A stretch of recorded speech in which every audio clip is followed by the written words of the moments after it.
dans le prochain épisode de Un si grand soleil. Tandis que l'identité du maître chanteur est dévoilée, les salariés de L. Cosmétiques déposent un préavis de grève. Attention, les paragraphes qui suivent contiennent des spoilers sur l'épisode d'Un si grand soleil diffusé demain soir sur France 2.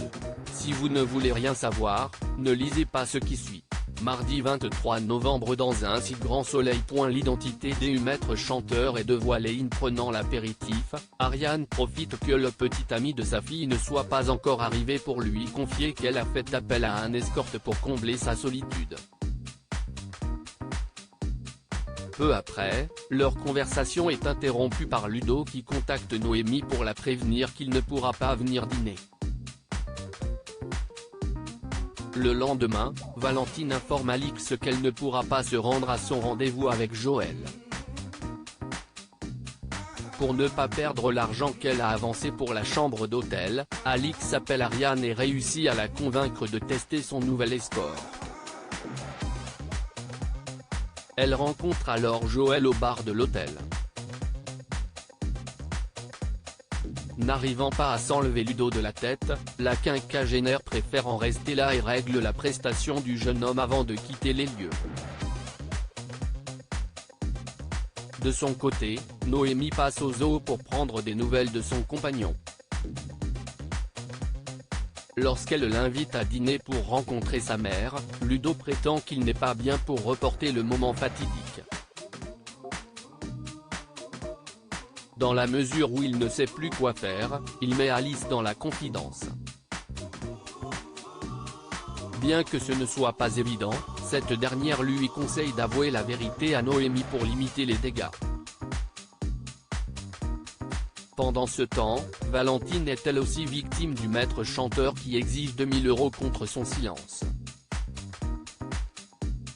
Pour Valentine, cela commence à faire beaucoup et elle reproche à Alix son manque de professionnalisme. Si elle espérait garder le secret sur ses aventures extra-conjugales, son mari surprend malheureusement leur conversation.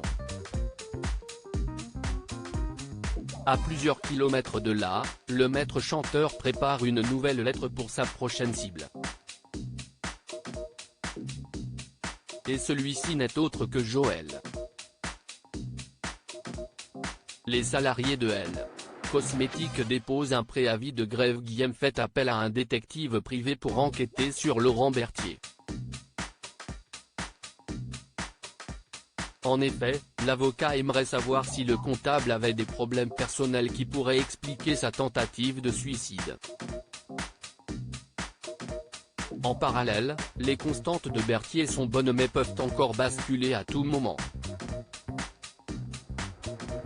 Arthur, qui espère qu'il va s'en sortir, estime que sa grand-mère est très dure avec lui. Certain que sa compagne est beaucoup plus affectée par cette histoire qu'il n'y paraît, Alain reconnaît toutefois qu'elle réagit de manière peu cohérente. Non loin de là, la tension monte chez les salariés de L. Cosmétiques.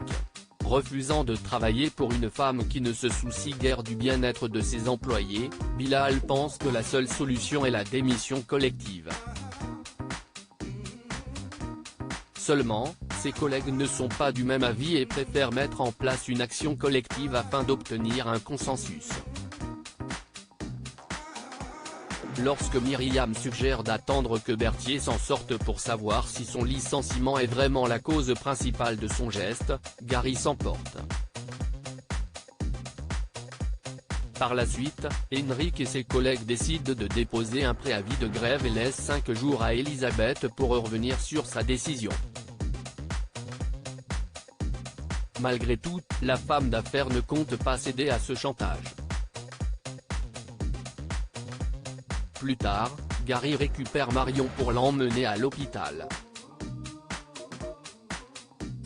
Ayant eu une aventure avec la femme de Berthier il y a plusieurs mois, le commercial se demande si ce n'est pas leur liaison qui aurait pu pousser son collègue à vouloir mettre fin à ses jours. Selon Marion, Ce sont bien les problèmes au travail qui l'ont poussé à commettre un tel geste et non son infidélité. Même s'il n'a jamais su que Gary était l'amant de sa femme, Berthier a décidé de donner une seconde chance à son mariage. De son côté, Elisabeth rapporte à Alain que les salariés de son entreprise ont déposé un préavis de grève. Tandis qu'il l'encourage à infléchir sa position, elle lui rappelle qu'il n'a jamais géré d'entreprise de sa vie. Des propos qui ne plaisent pas du tout à Alain. À l'hôpital, Marion est au chevet de son mari lorsque celui-ci sort du coma.